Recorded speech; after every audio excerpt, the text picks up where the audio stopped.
All right, we're back. Yeah, buddy. Got back from Clear Bag Mania.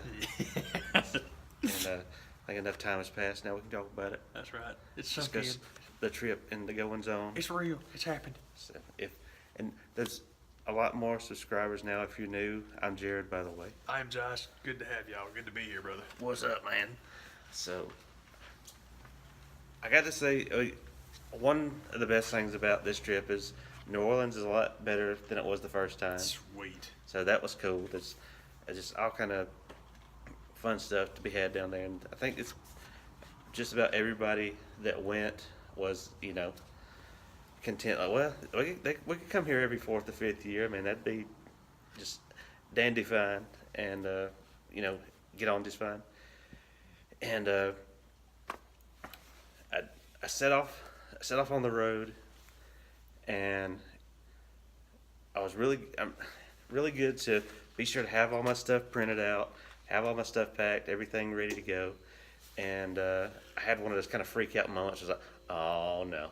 So I was gonna do a few sessions at Axxess and WrestleCon on Saturday. And one of the good things that they did with WrestleCon this year is you could pre-order. Sweet. That's cool. And I really hope that's something that continues because, in any city, in any tourist city, especially New Orleans, you don't want to have the big wrestling event that's cash only and you carry around this wad of cash in your pocket. Like, I'm too tempted to spend it on other stuff in the first place, let alone, there's one of the things that's just kind of you have to deal with a town like New Orleans. There's still an element that there's kind of, okay, this is messed up, but they don't seem to care or do anything about it. So why? So I don't have a solution. I just, you would be walking down the street and you'd go to, step over what you think's a bag of clothes. Like, oh, that's it's alive. Oh my God. I'm just trying to get to the hotel. And so anyway, I was through Alabama, just a few miles into Mississippi, and it dawned on me like, oh crap, I left a pair of tickets at home. What am I going to do? And luckily I left a pair of tickets at home that I did because, what the deal was is I found a pair of tickets for Axxess that I didn't expect to find on Ticketmaster. And, just wasn't thinking that, well, yeah, sure, go ahead and print them out and send them to me. And I get on the road and I had every other thing that I had printed out from my email except those that were printed and still sitting in the little cupboard at home. And I'm like, oh, Jesus. So at first I'm thinking like, well, okay, go to emergency mode. What can I do? I still have time because this was on Wednesday that I'm driving. I have time. I can get down there, have them overnighted to me. Really don't want to have to do that. And plus I'm thinking like, okay, I don't really have it. I don't know the lay of the land of where I'm staying, but surely this is my second experience with Airbnb. More about that later.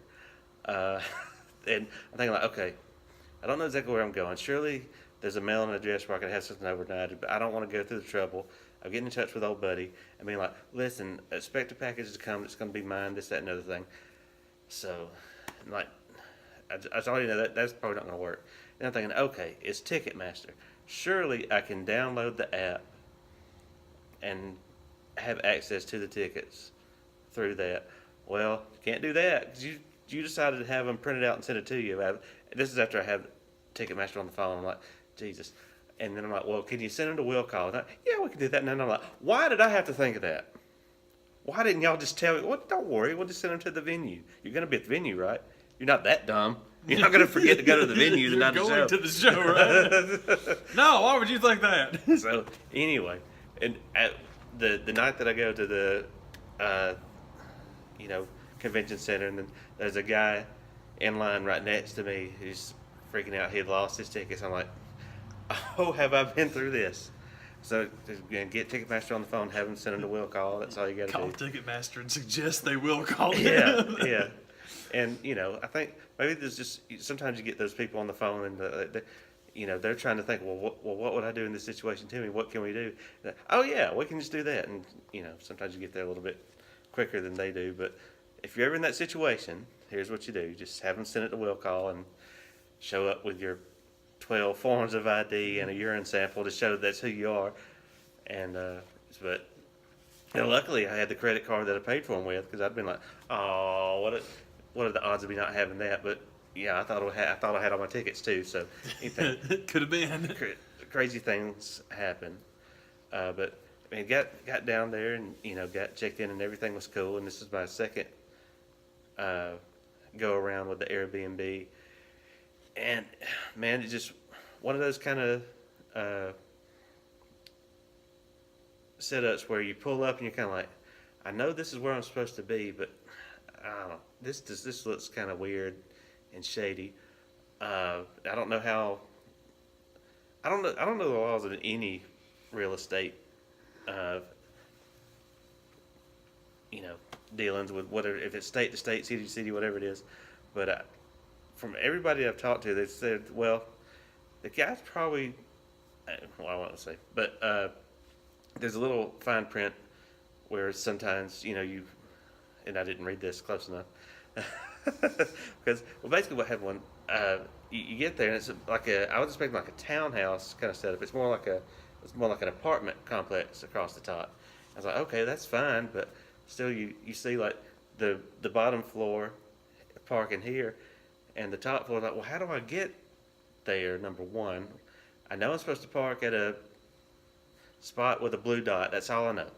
Park in the spot with a blue dot. I'm like, what? Where's it at? Because you pull around the thing, and that starts the parking for the next row that's up here. So there's a little alley that you're supposed to turn in before you get to the stuff that I missed. And once I figured that out, it did not help the shadiness factor, because then you pull back into a dead end. You're like, oh no, It's all over. now I'm in their trap. This is how it ends. Now I'm gonna die.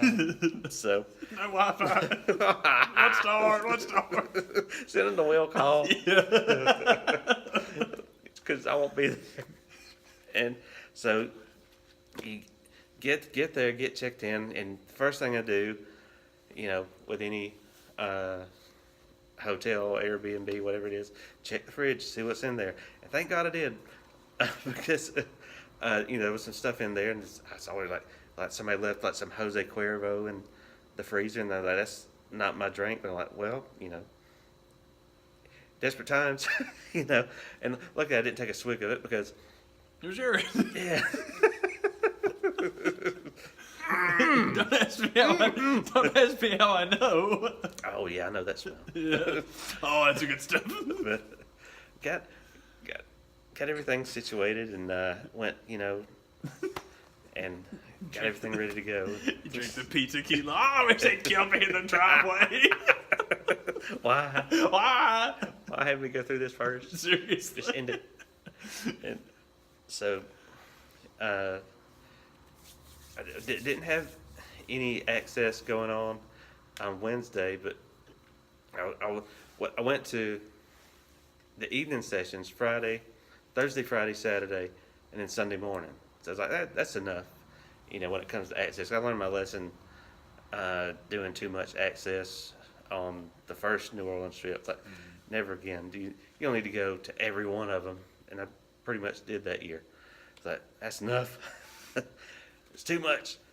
And so I get up Thursday.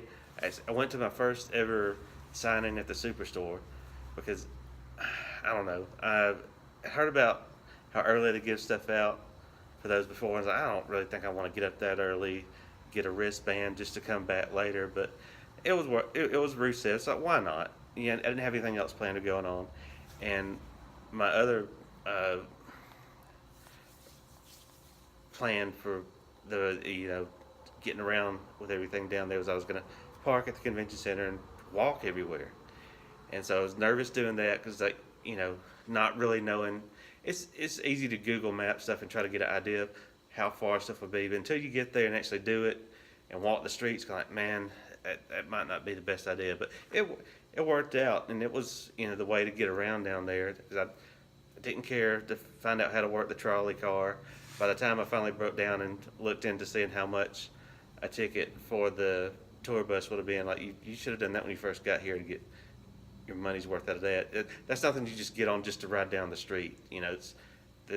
Those are priced to be like, it's just $40 for the week. Like, well, I just need to ride down the street, so forget it.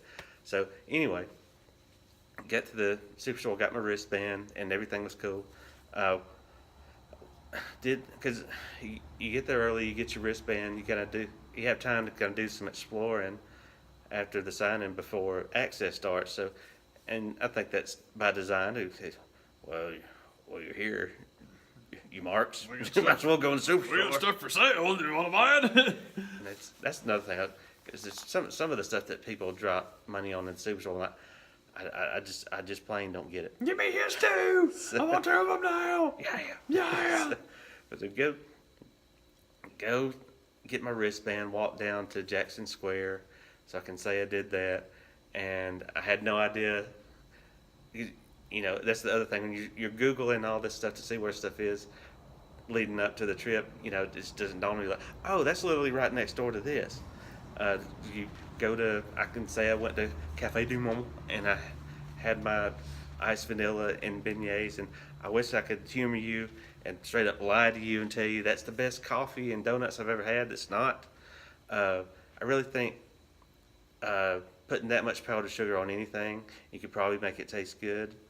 So I don't really buy the exquisite, chef skills it takes to make a beignet. It's like, okay, you're going to dump half of a bag of powdered sugar all over it. It's probably going to taste good regardless of who you got back there running the fryer. Sun up or sun down? This was sun up. That's why they weren't any good. It's like the hot light. That's all it is, man. It's like if you're not there. Apparently, what I understand about the beignets is I don't mean to make it sound like they weren't any good. It's like 3 in the morning and drunk. Mm-hmm. You got to finish the pizza tequila, and then they're wonderful. Yeah, man. It's like Krispy Kreme is one thing, but Hot Light's different. Yeah. I think it's that kind of situation.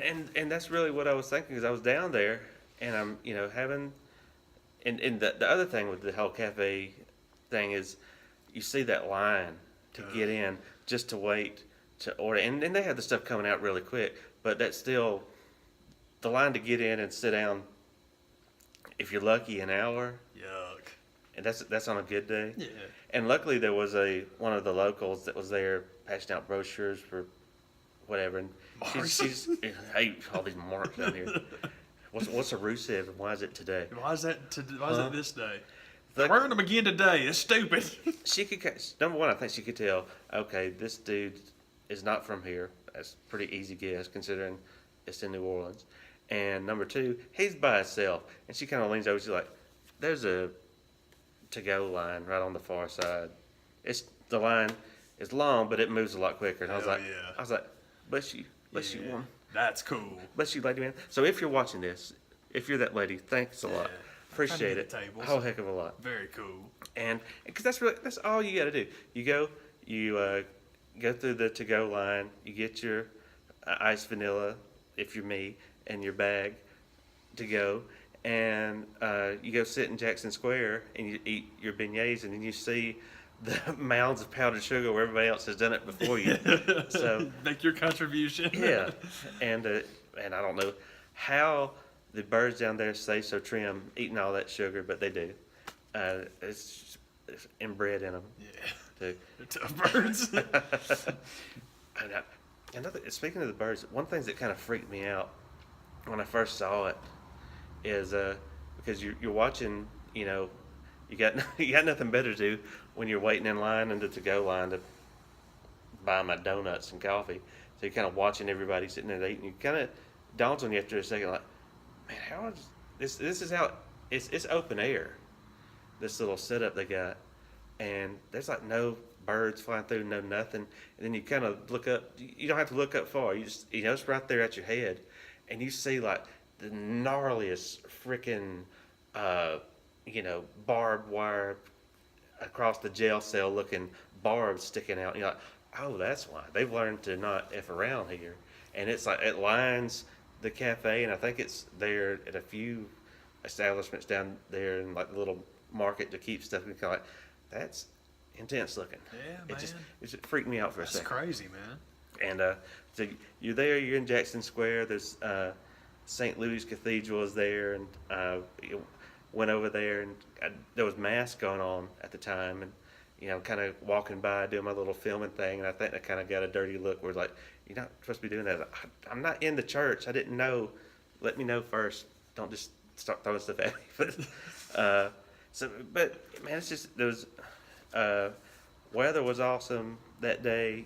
Cool vibes all over the place, and then about that time, when you're another thing, if you're ever down there, you're at the convention center, and you're going to walk down to the Jackson Square. It's a solid 20-minute walk, but just got so used to doing it, man. I started thinking like I could, really get in shape doing this one, but it's not that bad, and that was cool. And I go back to the convention center. That was my first night at Axxess, and really had some awesome luck as far as Axxess goes this year. I mean, pretty much just about every person there that I was there to see, I got to see. Yeah. And really, it's set for this night, but for what I got to see and do, it's kind of like I really, really couldn't complain one bit. Got back there, in plenty of time, to get in line, just kind of wait around for a few minutes, and it was all good. And that was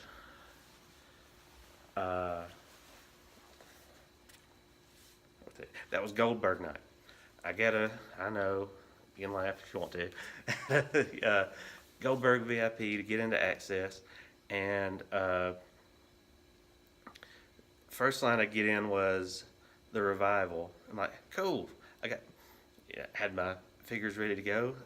Came to see them, and another thing that made Axxess so cool this year is a lot of people were, being about it, but at least because you hear Vince on a lot of these interviews and stuff like that, like I listen to the fans. And you're kind of like, you really believe that? You're an absolute liar. You really trying to sell me on that one? But it feels like with the Axxess this year, this was one of the kind of the things that people would complain about, and it felt like at least they tried to do something to make it a little bit better.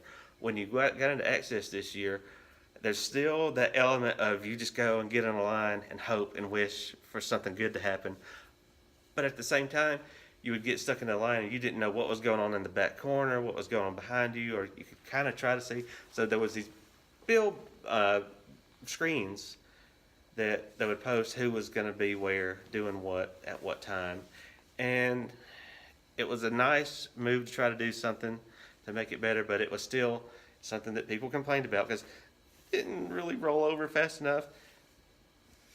And it didn't. It felt like a solid, you'd be surprised how long 3 minutes could feel, but when you're there and everything that makes this night good hinges on me getting in the right line, hinges on 3 minutes. That's a long time.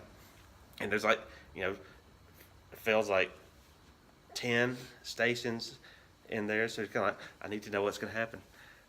And, so it didn't update as quick, but it felt like over the course of some sessions, sometimes it didn't update at all. Sometimes it kind of tried to get a little bit quicker, but it wasn't perfect. But I know they'll hear complaining about that. So I thought it was kind of good because you got in there and you kind of had while you were waiting in line, you had some form of idea of what is going to be coming up, or if you wanted to get out of this line and go to another one, then you had something to go on. Yeah. So anyway, Real good first step. Yeah, just trying to make it better. Yeah, totally. That's awesome. You got people that are coming there, you got their snot-nosed kids that they're trying to just shut them up. Just tell me what line to get in, Vince. I'll do it. And getting the Revival line, I'm like, okay, fine.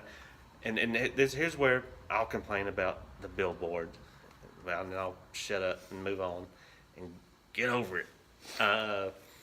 I'm sitting there in the Revival line. I've watched everything post that's going on in this session, and there's nothing else there that I'm into. So right next door is Bo Dallas and Curtis Axel. I can hear the laughs, but I'm like, well, I'll just go get in that line 'cause it was short and wasn't nothing else going on, so I might as well. And I get in that line, and I struck out twice. So 'cause by the time I get up, Curtis Axel has gone off to take a restroom break. It's kind of like, well, I'm not going to wait for him to come back, so I'll just go do the Bo Dallas thing and be gone. Bo, you said this twice. Yeah. There you go. Could you just forward his name? That'd be great. Yeah. Come on, man. Not Bo Dallas and Bo Dallas. And the whole time I was in that line, which wasn't long, I mean, you know, it probably would, it made the difference of getting through this other line or not, which made me kind of complain about it, is the Dudleys are in the back corner. Yeah. That were never posted up on the screen, or that's directly right where I would have went either first or after I got out of the arrival line. So that, you know, 15, 20 minutes I spent wasted in that line. Thanks, Curtis. You know, I go get in the Dudley line knowing that it's probably not going to work out at changeover time, and it didn't. But you know, it's kind of like that was, if that's the worst that happens, you had a pretty good night, and I had a pretty good weekend, because that's really where my bitching and moaning stops when it comes to Axxess, because that's the only thing that I brought stuff there for them to sign, that everything else worked out for the most part. I mean, it's, you know, sometimes you take stuff to Axxess trying to will certain things to happen. You don't know, because it was kind of ambiguous as to who was going to be where. It always is, but exactly who, because there was this little spots of just legends. So like that could be anybody from Bob Backlund to Sergeant Slaughter to Alundra Blaze. So you kind of like, it's hard to really. I don't want to lug a bunch of stuff around expecting somebody to be there. So you take, you know, just small stuff that you can fit in your clear bag, because you got to have a clear bag, and try to wheel, you know, the Sergeant Slaughters and William Rickles of the world that you cared about seeing getting on your little G.I. Joe figure to, you know, show up. So anyway. David San Martino. Yeah. Yeah, man. And my dad. Yeah. You Lance Von Erich. Gonna come and and man, they're using that term legend loosely these days, because you know this. Some of the change-out times, you just see the kind of expression of some of the kids, and as they're going back through the zigzag, Post legend with a question mark after it. Legend. It's like, how many booths can Teddy Long come to? For real, man. How you doing, player? Hi, Teddy. I got 6 of your autographs, man. I appreciate it. That's the other thing that I didn't. Was Curtis Axel in the John? I'll sign his picture for you. C-Long. For a C-Long. And if there's my other thing I'll complain about, and I'll consider shutting up. When it comes, because I'm a program guy. That's the other thing that I'm a program and a figure guy. I'm not an encyclopedia and a belt guy. Because I don't know, the encyclopedia it just gets too heavy over the course of a weekend. And with these clear bags that you have to get at the superstore, the handles will wear out in 2 days. Stuff. Yeah, yeah. 2 days of carrying stuff around, and it snapped. And you know they took pity on a poor white boy, because I didn't want to go and wait in line at the superstore to get up to the counter and be like, can I have another bag? But you just go to the little stand in Axxess and be like, if you have to just straight up lie, be like, I bought this bag just today and it broke. I mean, what are you guys doing? What are you doing? I'm here at Clear Bag Mania. This is terrible. Getting black stuff all over my hand. There's no quality here. That says the fans get to tell him what to do. So what I'm saying is, I want another one of those bad bags. Give me one of those terrible bags. It was so awful. I want another. And really, I didn't even have to go. I always have my lies ready to go.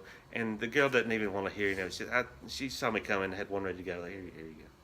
I was like, but you don't want to hear my story? Yeah, I know. Curtis Axel was taking a Curtis Axel was taking a dump here. I know, right? Have another bag. Where are you going? But You want to go to Cafe Du Monde? So, handles. knowing that I wasn't going to feel like going out Friday night, because Saturday was my long day. And Teddy Long day. My Teddy Long That's day. right. That was the all-day day. I got 9 autographs from Teddy Long. And I'm like, so I'm not going to want to go out Friday night. I'm definitely not going to want to go out Saturday night because I was riding home Sunday. I was like, Thursday's my only night to go out and kind of see, so I can say I walked down Bourbon Street. Now I can say I did that. And so I went out and did all that stuff, and that was another long walk, but it just felt so good down there. Man, you didn't really feel it, man. Being right there on the water, it was in the morning. I ain't gonna lie, it was cold, but at night it was like a different feel. Where man, you know, you get out and you walk, and man, this kind of feels kind of good. Yeah. And so you get down there, and I just really, you know, you get down to Bourbon Street, and kind of, man, this, I guess what I was expecting would have been kind of dumb, because I was there thinking like, well, where's all, you know, the local food selections for Bourbon Street, you know? And then you kind of think that it wouldn't really be very easy to carry a drink and a cup of gumbo and jambalaya and be like, oh, well, somebody hold my drink while I walk down this cobblestone and miss the horse pee. And so, because everything was down there is food selections that you can have a drink in one hand and hold in the other. So it's hot dog, burrito, slice of pizza. That's what you're going to have. I mean, don't expect to get your muffaletta on bourbon. It's like, oh, but I kind of wanted one. But, and if they were there, I couldn't find them. So I didn't care enough to go sit and wait in a line I just couldn't believe that's where some of the restaurants are, because that's like where the Hard Rock is. There's a Crystal Burger on Bourbon Street that I was grossed out by. Just the idea, that's a dangerous combination, drinking Crystal sober. That you want to mix alcohol in that. I mean, what are you doing to yourself? You deserve whatever you get if you decide to do that. Hurricanes and crystals, baby. Match made right in hell. Good Lord. So, I mean, that was just like a new, but there's a sweet pizza spot that I found. Like, man, you can't go wrong with that. Pizza, never. So I mean, that, and it was after a day at the Superstore and Axxess. You kind of like, you know, I was in that walk. Now I was in the need of something, and I needed it now. So the idea of finding a restaurant and sitting down was like, that wasn't going to happen. I'm not eating Crystal, so this is the next best thing. And it was. It wasn't just me being hungry. It was good regardless whether I was hungry or not. What I'm laughing about at the Crystal mention is that, you know, they do use those clear bags. So that's fantastic. Hey. They fit right in. Clear bag man, you're running wild, brother. Seriously, man. I got me a sack full. So I get up, and Friday starts all over again. And that's the day when I learned to, Friday morning I went and I did my second signing at the Superstore. That was Elias Day, and I was like, well, I have to do that one. If you do one, I do that one. But I go get my wristband, I walk out. Now I have time to kill. But that was the day I was like, okay, I'm gonna go experience one of the tours of the cemetery. And all I've ever heard about is the Maria Laveau and the Nicolas Cage tomb and all that stuff there. And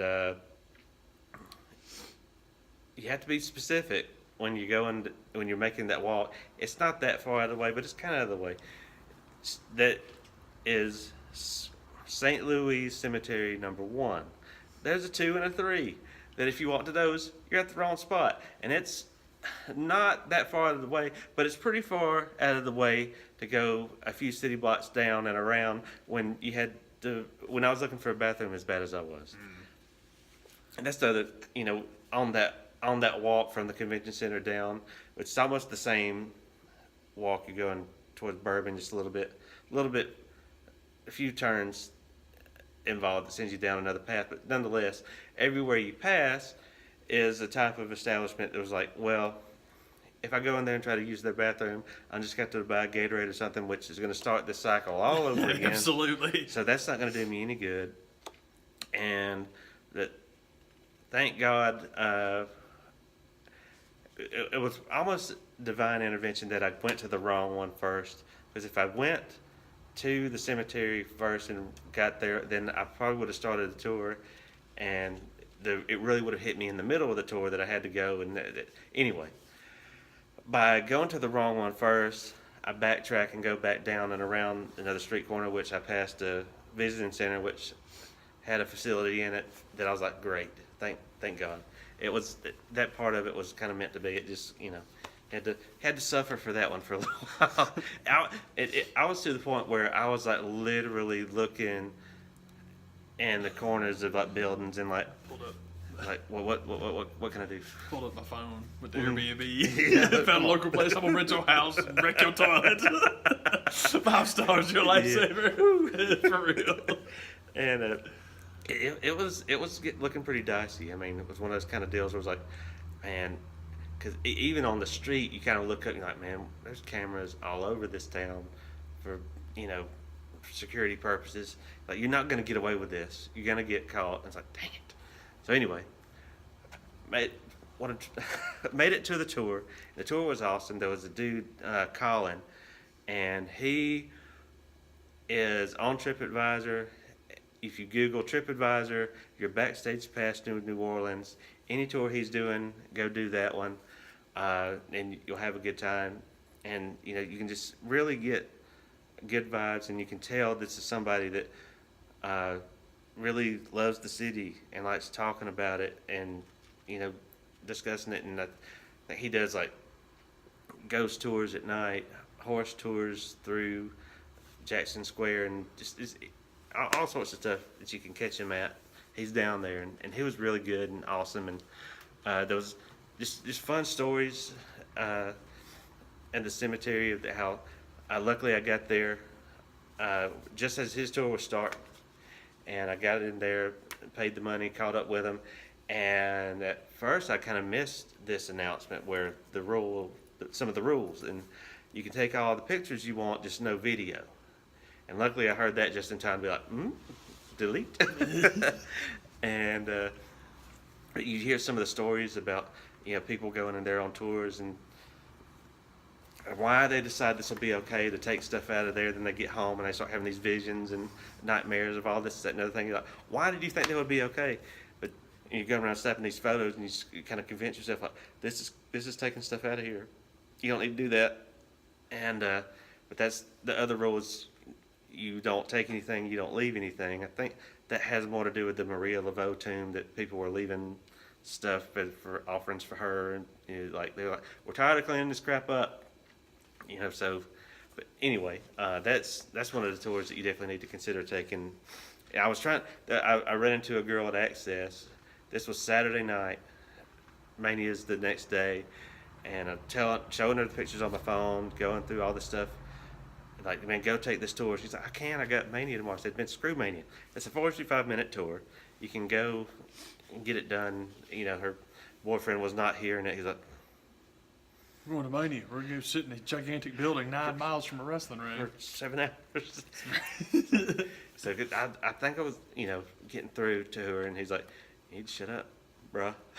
All right. It's fine. All right. Fine. Forget it.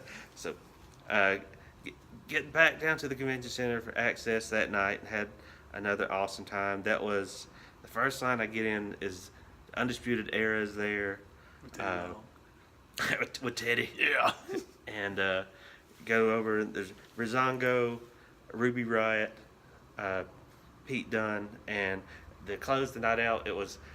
I bought the ticket for Ember Moon, but it was Ember Moon and Andrade Cien Almas and Vega. Sienna Vega, is that her name? Anyway, I forget. But Sienna Vega, I'm pretty sure is what it is. Terrible. I know who you're talking about, though. And so that's...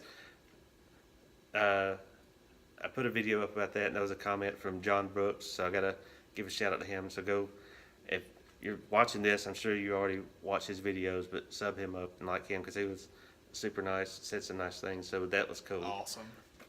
About that. And then I got home, got back. Oh, my other thing that I forgot to mention about Friday night is getting home to the Airbnb, and it's the fine print that I don't always read. That's kind of my downfall with pretty much everything Lots in of life. things. Yeah, and get home to the Airbnb, putting the key in the door, and heard the TV on, and I was like, I didn't leave the TV on. That's weird. Not thinking anything about it, and you open up the door, and you like see somebody on the couch, like, "Hey, buddy." What's up? Hey. It's Curtis Axel. Hey, you gonna eat them crystals? Hey. I'm back, brother. This brother, that brother. This brother, that brother. Let me sign that for you, man. Oh, shoot. I already put us in the toilet on there. Oh, well. Oh, man. That's been happening a lot this weekend. You can't believe it, man. Seriously. Hey, pass me that Dang these tequila. crystal burgers. That's urine, man. I know, baby. I know, dude. So, you can check all the boxes you want to on your Airbnb rental, and it's a private room because it locks. For 2 folks. But I just didn't think that, there's another one. Didn't even dawn on me that somebody else could be there. Thank God I didn't, turn old buddy's tequila up when I got there, because I was looking for, if it had been the right stuff, I probably would have chug-a-lugged some of it. So I didn't, and luckily I didn't, because it was his. It was in the sink the next morning. It's like, oh, thank God I didn't do that. And and that's one of the things that got me to. I rented this Airbnb because it was always rented and it was highly rated, but it was one of those kind of things that's somewhere in the fine print, because the guy that was there after him was a guy named Will from somewhere in Tennessee, I believe. We kind of had the same story, like, so I didn't know anybody else was going to be here. And there's some type of little fine print where old buddy, it was either he himself, the guy that rents it, might be there, or another occupant, but I did not read that. I think that's where that gets into the laws of like it being a Airbnb and you have to be there at certain parts of the time. I think that's how some of that works. I don't really care. The price was right. You got the whole weekend for what one night in the French Quarter would cost you, so that's why you do it. But me and Will both were kind of like, man, this neighborhood looks kind of shady, don't it? I know. And he did it far more due diligence than I did.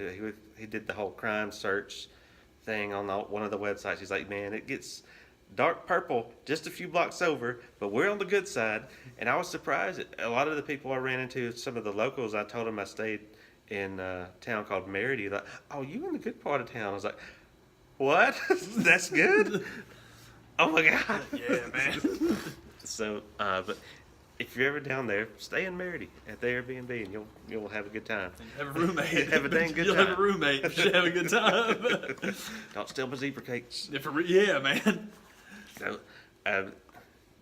get through Friday night, get back home, and I knew Saturday was had all day booked, stuff going on, things, and so really didn't need anything to come along to throw a wrench in the plans. And I'm laying in bed Saturday morning, and I heard the storm outside, and I was like, Jesus! Another thing I knew is WrestleCon was going to start today.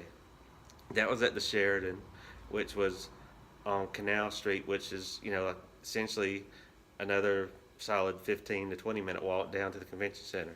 I'm going to park at the Sheridan and do my reverse of what had been doing all weekend, instead of walking from the convention center down to Canal and Decatur, park there, then walk down to the convention center. Anyway, I didn't need a thunderstorm and to make that walk any worse. And luckily I didn't have to deal with that. I heard it going on, got in the shower. By the time I was out, you could tell, it had stormed outside, but didn't get rained on a bit. That's awesome. When I got there and got parked, so somebody was looking out for me, because I had way too much stuff to get soaked for me to even try to attempt Clear Bag Mania. It's Marie Laveau, man. Yeah. I see good things happen when you don't take stuff. Thank you, brother. Appreciate that. Yeah, that's right, man.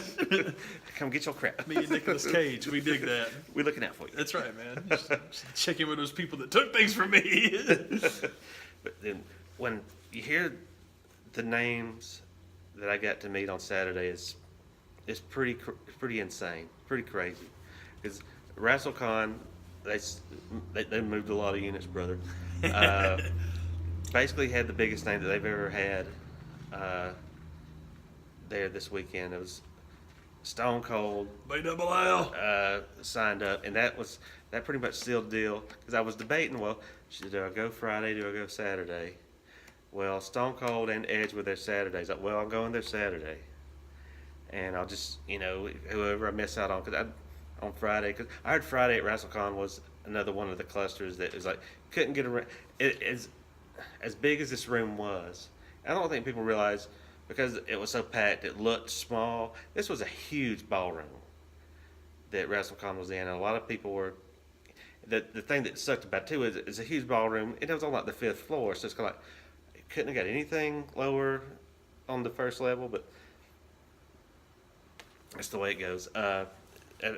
From what I understand, it was a big improvement from the Sugar Mill, where the WrestleCon and the Super Show all was in one venue a few years ago.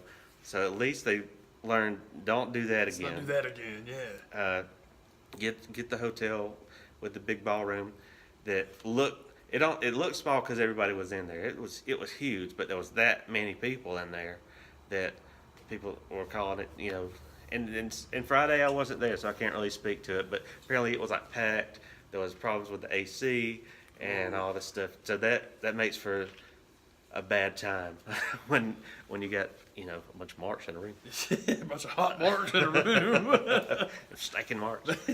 Just stinking marks in a hot room. That's awesome. So, I get to the Sheraton, get everything figured out where I'm supposed to be because I'm there. Bret Hart, Edge, Mick Foley, and that's just the start of the day. Saving Stone Cold for the last because he was doing his little photo ops. He's gonna wrap that up and then be over to finish out, the signing at the end of the day. And so we're all everybody's seeing all they can see in this room, and he doesn't come. We got like an hour to wait around for him to come back. So you're kind of waiting around where he's going to be. That's where he came out of. It's got a room in there with his banner and his name on it. We know this is where he's going to be. So you're waiting around, and the whole time these guys are like, well, we don't start the line until 1:45. So if you're standing over here, you're not in line. They're like, whatever, brother. I ain't blocking nothing. So I'm in line regardless. But you don't understand the logic in some of the announcements that get made like that. Like, right on, brother. We're not in line. Okay. There, I said it for you. Okay. Bye-bye. Okay. And I was not getting out of that line because behind me, just a few guys behind me, was the guy with the hotel luggage rack of stuff for him to sign. So I'm not getting stuck behind that guy. I'm not getting out of this line. You can forget it. So I'm not in line, but I'm in line. For real. So, and the other shout out I gotta give to Brian Drum. He had one of the comments, and because I got in that room and just wasn't ready for the mark out moment that I was gonna. It was like a sweaty palm kind of moment because this is one of those dudes that never did I think would be at something like this, and wasn't ready for that kind of like, oh, this is happening. And honest to God, what Brian Drum had asked one of those questions like, well, how is Steve? Is he personable? Is he seems kind of standoffish? Like, man, honest to God, if you've listened to his podcast at all, I mean, that's the guy that you meet, and I think he's one of those kind of guys. If you have a genuine question, you ask. I mean, you're going to get an answer. He's not one of those guys. You catch anybody on a bad day, but if you have a legitimate question, you ask it. He's not going to be like Greg Valentine. Because some guys are that way. I'm a hammer. Yeah, you can have their attention. I know you can hear me. You ask a question, they're kind of like. But he's not that dude. I got to talk to him about living not far from where he lived in the WCW days, and a guy I went to church with worked at the Post Road Shopette, and would tell us, man, Steve Austin comes in the gas station to work at, and we're like, you're full of it. And I mentioned Post Road. Yeah, I lived up there. So, I mean, that was all the interaction I really needed. And another, being a figure guy, I had my Mattel defining moments, and I had to decide which other figure to try to get to bring. Like, do I want to go old school and do the maximum sweat that I know he's just going to laugh at, or do something that you actually can? So there was a figure they did him in one of the Target Hall of Fame sets a few years ago that I took, and not only am I a figure guy, I'm one of those paint pen marks that have to have it not only signed, but black Sharpie is no longer good enough for me anymore. I'm sorry, that's not good. It's true. And my rule is, if you have the figure that comes with a title belt, whoever signs it must be in gold or whatever color plate is on the belt. Or I like it to match what they're wearing or something to do with the packaging. So I thought the Target Hall of Fame set from a few years ago, the packaging was blue, and I'm thinking, okay, Stone Cold, bright red would look awesome. And that's one of the cool things that, as he signed it in red, like, oh, that's good color. So I'm kind of like, yes. Thanks, Stone Cold. Appreciate it, Stone Cold. Stone Cold said I got good color. That's right, man. That's good color, brother. That's good color. Hey, crack over to be double L was working, man. You mind if I draw on a little trickle out of my forehead? Like, please do. Please do. Come on in here, brother. That'd be awesome. Come on back over here, Mark. That's post road on your forehead. That's a little strip. Post road shopping. Here you go, post road. That's a Shell station now. I was like, yeah, boy. That ain't right. That's a Texaco to me. For real. You call it whatever you want to. It's gonna be the post road shop at Texaco where a mama B double L. Come here, hell yeah. Oh, hell. So that was WrestleCon. I thought it was, it was a good year this year, man. I went in knowing a lot more what to expect from it, and just kind of get in, get your stuff done, and get out. I mean, get out. I mean, that's to me.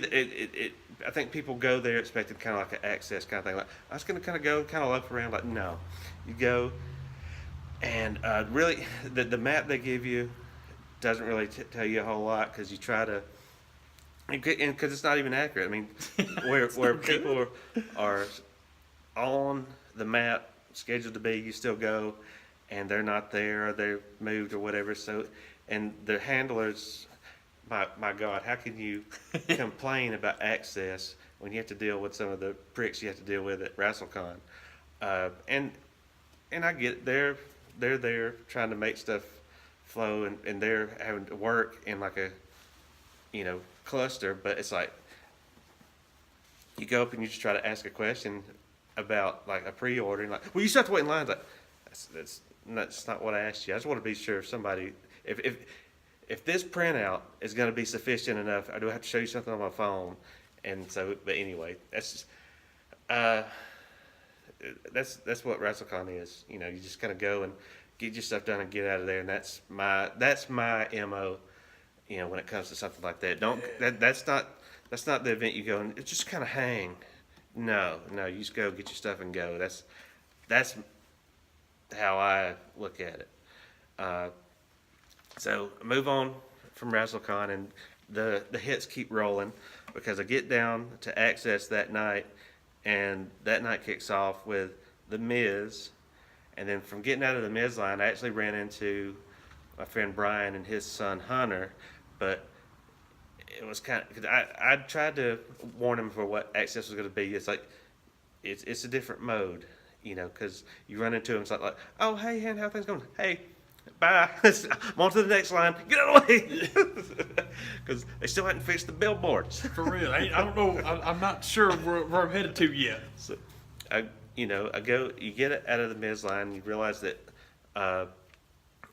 Doc and Carl are over on the other side of the place. I got to run over there, get my toys signed by them. That's what I'm here for. But I went from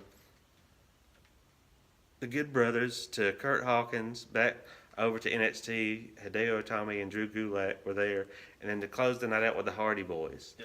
So that's that was a crazy Saturday for me. So I just had an awesome time, WrestleCon and Axxess both, and it got home and just went straight to bed knowing that I had to get up because the Sunday Axxess session starts at like 8 o'clock. So I'm like, oh man, I already gotta get up early after this day, which was a long one, and so Sunday I get to Axxess and it kicked off with the Velveteen Dream. Then this is where it's really kind of hard to complain about Axxess to me. When I got in line, the first line I got in, what popped up on the billboard, it was going to be Titus O'Neil and Apollo, and I was like, goodbye, go try my luck elsewhere. By that time, I get back to NXT where there's the Velveteen Dream signing. Behind me is Ricochet. It's like, and you get done with the Velveteen Dream line. You go over to Ricochet. By that time, it's change-out time. And the change-out person you get is Paige. So it's like, and as Paige is signing, Aleister Black comes back to the NXT booth. That place gets mobbed. But, man, it's like one of the best Axxess sessions. How can you complain about that? I mean, you can't do it all, but, man, there's so much good stuff going on. Like, man, you're going to get something. Yeah, man. So the Velveteen and Paige thing goes down. I went over and got Daniel Bryan out of the way because I knew he was like the first part of the session, which I think probably would have, had that not happened, the Aleister Black thing would have worked out and all that stuff would have. But anyway, that's splitting hairs. I got to talk to Daniel Bryan a little bit about where he was scheduled to be in Chattanooga a few months back at one of the World of Will shows, and it's one of the things because to me that's the time to get your question in or to talk as they're signing, like, hey man, I just want to ask you this or that and other thing, and then some people are down with that, some people are kind of like, well, I'm gonna pretend like I didn't hear anything. Here you go.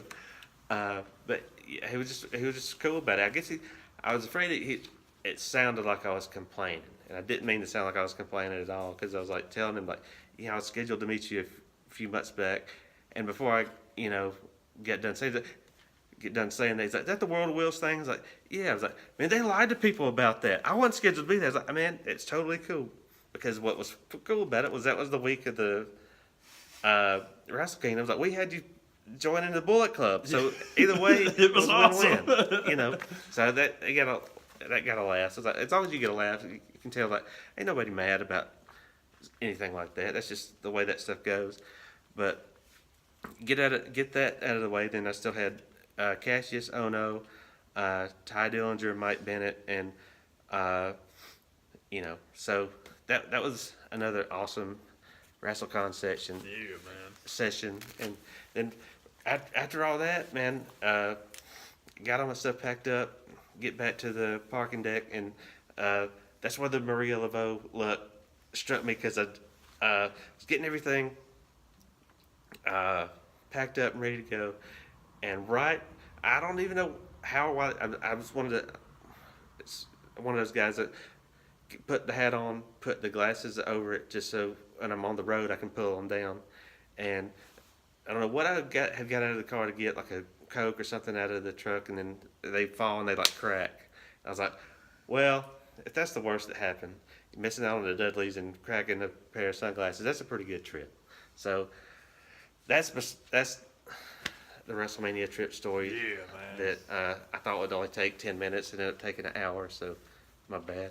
It's all good, man. But it was awesome, and it's one of those kind of things where you run into a lot of the people that you see on YouTube at events like that, and one of the things that I was a lot better about last year in Orlando is like the first time I saw somebody, like I would always run up and talk to them, and I think I just got kind of spoiled doing that because this year I was going, I'll get to it, and then there was a lot of people that I only saw them the one time and didn't get back around to see them again. So that part of it I kind of screwed up this year, but still it was fun to see everybody like from afar, like, hey, what's up, brother? Gotta go. So there's a lot of that went on this year, but not much time to really sit down and chat and talk with people. But that's part of going and stuff like that too. And already trying to dream up scenarios to go to 35 that I'm like, nah, I don't think that's going to work. But because it's not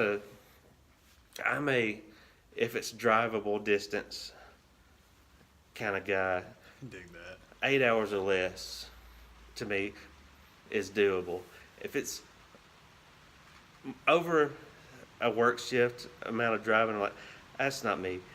And I always carry too much stuff with me to fly. But, you never know what side will happen. It's got to be JCP or watch territory. Heck yeah. It's got to be one of those. I can't do it. I'm a Mid-South traveler. Eddie Graham, I can get down there in Florida. Got no problem there.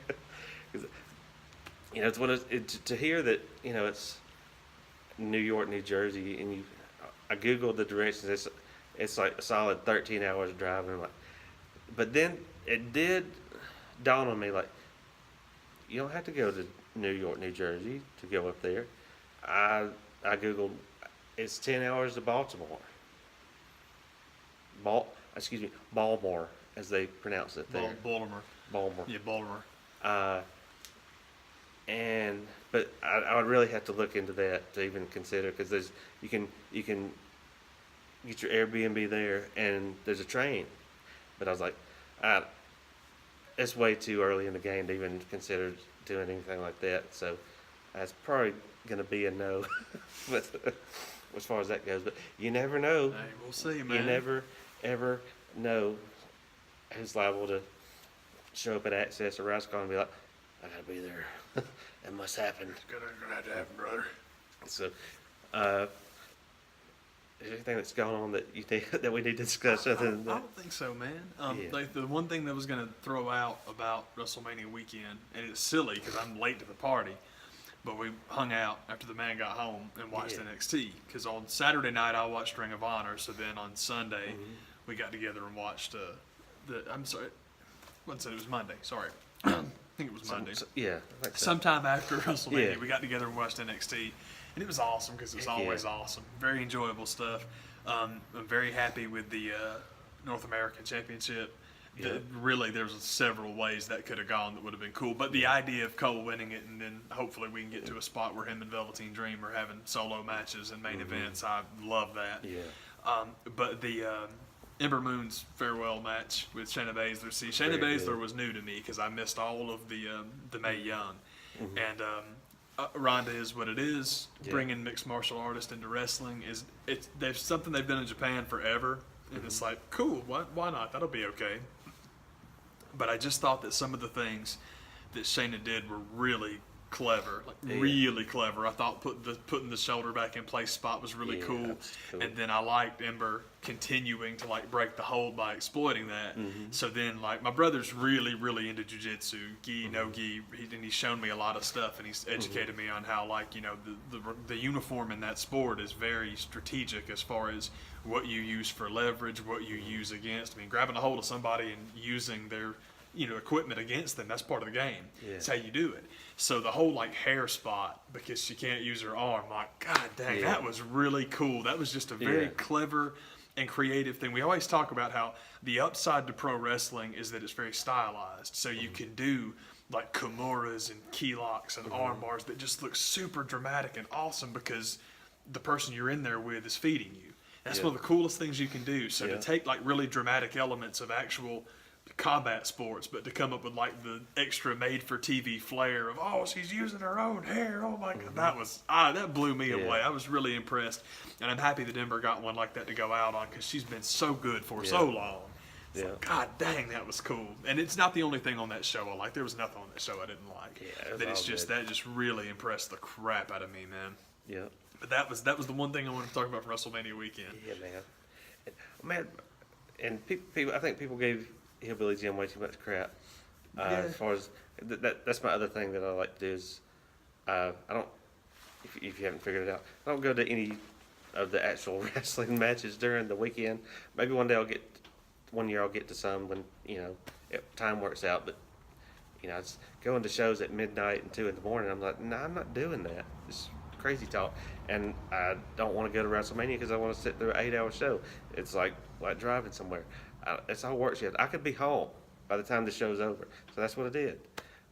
Even though I got delayed. But anyway, I like to go home and watch the Hall of Fame at your own pace. You can take breaks if it's too long, but I think Hillbilly Jim got way too much slack for being long-winded. I didn't think it was long at all, and what he was talking about was pertinent and cool. So I didn't understand him getting as much junk for being long-winded when he wasn't really. I haven't timed it, but I didn't feel like watching it at home that he maybe if you were sitting in the arena, maybe it's a different story. But I didn't feel like he took up any more time than anybody else did. And I mean, why do you want to hear Goldberg go on for an hour talking about these matches that nobody gave a damn about? And it's not like he didn't go on for an hour. So this is not you want to hear him really lay it out. Like, he's going to get there, he's going to talk his 10 or 15 minutes and be done and get off the stage, shut up. So he was trying to put his kid over because he knew the Nicholas thing was coming.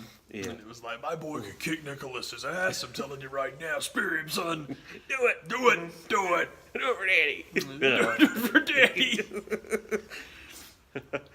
So, man, we can laugh about it now and joke about it, but I think that was the other kind of motivation for having Goldberg be the Hall of Fame headliner I can just see Vince going through the list of people like, well, you know, the last time we were in New Orleans, the headliner died.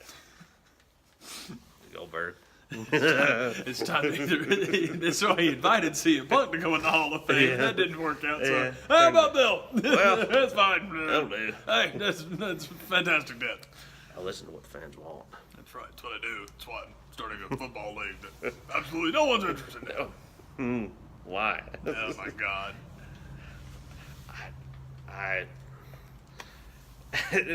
Why he felt the need to go into this in the Andre documentary, I don't understand. But I was just waiting for Vince to just kind of stare into the camera like, I hate my son. I was waiting for him to say, you know, after I begged Andre, who could barely walk, to put Hogan over, and then put him out on the road wrestling in tag matches, I wanted him to say, I didn't screw Andre. No. Andre screwed Andre. We can review that real quick because it won't take that long. Yeah, man. I get one job my memory about something else I meant to bring up too. Do that no, first. But it's, one of the cool things that's fun about going to Axxess and doing some of the VIP signings, like whatever. I've come up with another name. The premium signings, whatever. Is one of the handlers for those is Tim White, and is one of those kind of guys that I saw him up there, and I knew the face, and it took me a few minutes, but it dawned on me before I got up there, and as I'm walking off, this was his first night, Goldberg night, and I didn't, you know, have anything to get signed, but I would have. But I leaned over and I asked him, when are they going to do one of these for you? He's like, well, you never know. And then especially after you watch the Andre documentary, and he's like pretty substantial in it, man, that probably could happen. He's going to be one of the legends that you go to Axxess, and he's going to have him sign it. Hopefully that happens one day. My favorite thing about Tim White, man, is there's old footage somewhere, I'm pretty sure, of Jesse Ventura. Jesse Ventura used to be real good to call out all the referees and say their names on TV, and he'd bury them because he's the bad guy. But it's always, I find it fascinating when you learn after the fact that he would just eviscerate Joey Morella because he's doing commentary with Gorilla Monsoon, and Joey Morella is Gorilla Monsoon's kid. I did not know that for many, many years. So when you think back on that, it's really funny of him just, making him one of the boys.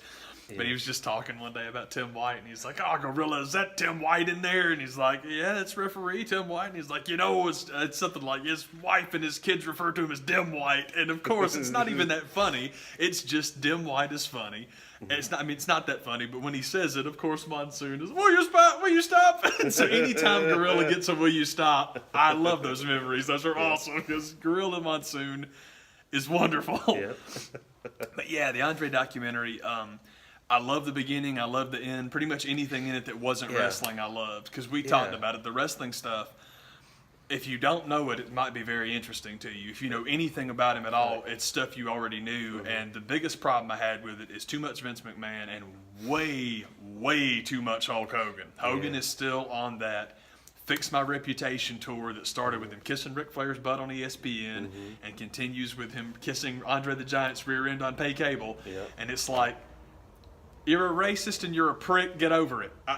I'm sorry, man. You can try and butter people back up. Just, oh, man, Hulk is such a nice guy. No, he's not. I mean, don't worry about it. You've already succeeded in completely making more money than anybody and not being thought of as this reprehensible jerk. Not everybody hates you anymore. People that worked with you did, but that's not who's in now. Kids that worshipped you are in now, and they've forgiven you for that. So stop. Just stop. It's just the fake nice guy glad handy thing. It was bad in the Flair documentary. It was awful in this. I thought that was terrible. So family stuff is wonderful, and the Tim White stuff was really cool because I didn't know any of that. I never knew Andre had a brother.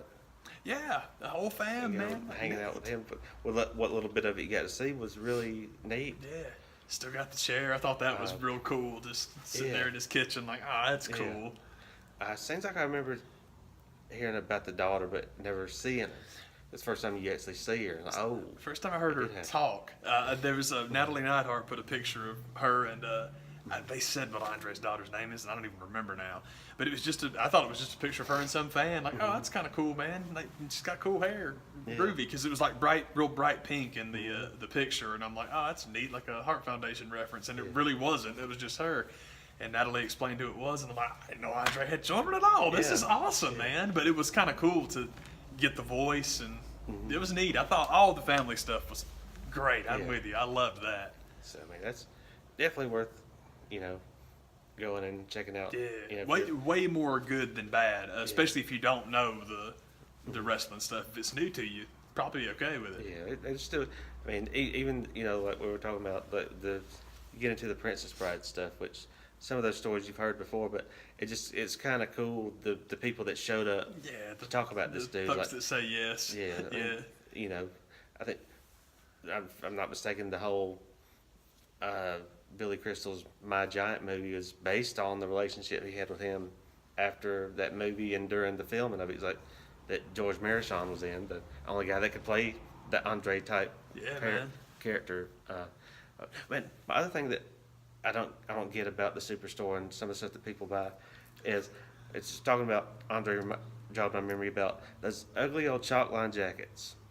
Yeah, I don't understand. Why are those even happening? They were ugly in 1995. They're ugly now, and they're not any cheaper. God Lord, they're ugly, and I honestly don't get going to the Superstore and buying anything that you can get on the website. You don't save anything. They factor in the cost of shipping into the price of the Superstore. Oh yeah. The shipping from the counter to your hand, that counts. So I mean, buy a T-shirt or two, but some of the stacks that people carry out, like, man, you can still get this on the website, and it's exclusive because they print Wrestlemania on the back. They print them on the website too. Lord help. But I gotta have my commemorative Brutus Beefcake and Greg Valentine Dream Team Salt and Pepper Shakers. How will I get by without that? Indeed, you do. I do. I need 2 sets of them because it's got the WrestleMania logo on it. I'm going to put it on eBay. I'm going to get rich. Rich. So, but there's, by all means, go to the Superstore and drop all kind of cash. But to do it on the stuff that you can just get any old time on the website, I don't understand. Another thing about the program that I meant to mention that I didn't like this year is the Hall of Fame